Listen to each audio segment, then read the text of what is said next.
दोस्त, बहुत पुराने जमाने की बात है। एक बहुत छोटा सा गांव रहा करता था जिसका नाम हीरापुर था। हीरापुर में सभी लोग कृषि से जुड़े हुए थे और किस चीज से अपना जीवन का पालन पोषण किया करता था।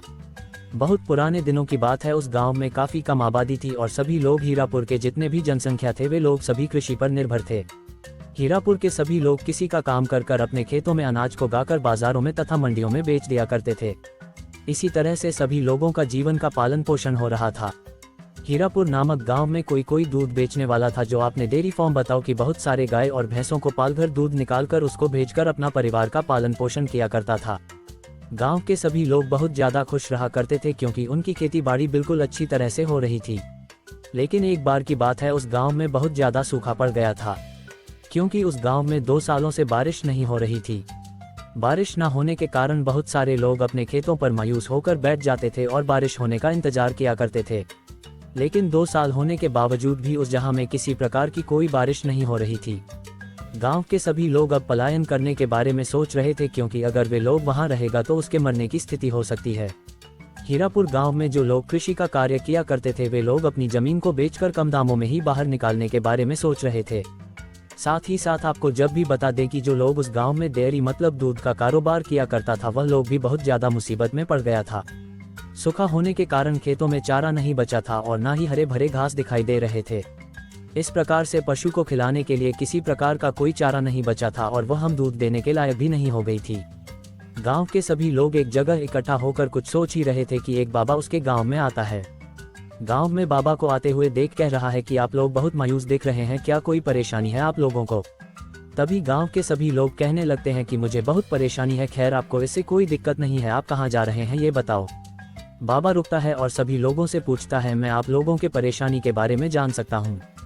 तभी गांव के सभी लोग कहते हैं कि हम लोगों को परेशानी बहुत बड़ी है, आपसे कुछ नहीं होने वाला है। अच्छा होगा कि आप हमारा समय बर्बाद ना करें और अपने रास्ते की तरफ चले हैं।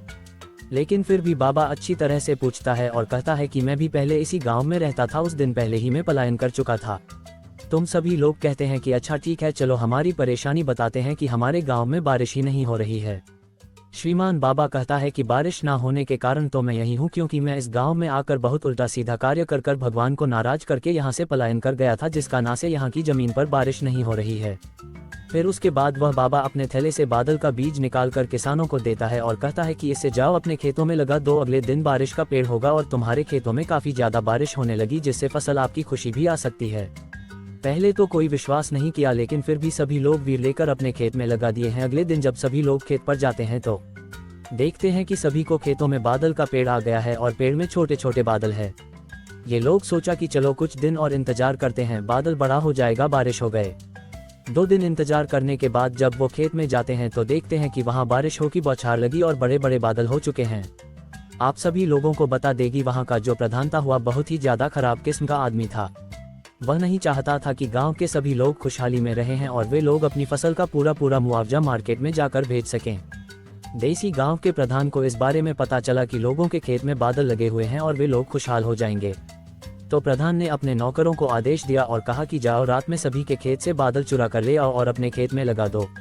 सभी लोगों ने रात के अंधेरे में गया और बांदा को अपने घर में लाकर छुपा दिया था। युवाओं के सभी लोग दूसरे दिन घर जाते हैं और अपने खेत पर जाते हैं तो देखते हैं कि खेत में एक भी बादल नहीं, जिसे सब लोग बहुत ज्यादा दुखी हो जाते हैं और सोचने लेते हैं कि आखिरकार अमर बादल कहाँ चला गया। अच्छी खासी हमारी कमाई होने वाली थी और खेत में फसल होने वाले थे, लेकिन पता नहीं किसकी नजर लग गई है।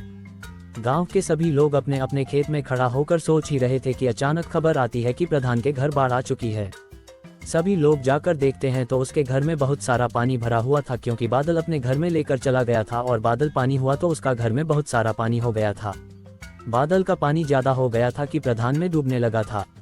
उसके बाद प्रधान को तैरना भी नहीं आता था। वह लोगों से मतलब के गांव के लोगों से प्रार्थना विनती करे लगाकर, कृपया करके मुझे बचा लीजिए, मैं आगे से ऐसी गलती नहीं करूंगा। गांव के एक व्यक्ति पानी के अंदर जाता है, उस प्रधान को बचाकर बाहर लेकर आता है। बाहर आते ही प्रधान का होश ठिकाने आ जाता है और कहता है कि आगे से मैं कभी भी लोभ लालच नहीं करूंगा और ना ही आप सभी को परेशान करूंगा, मुझे क्षमा कर दीजिए।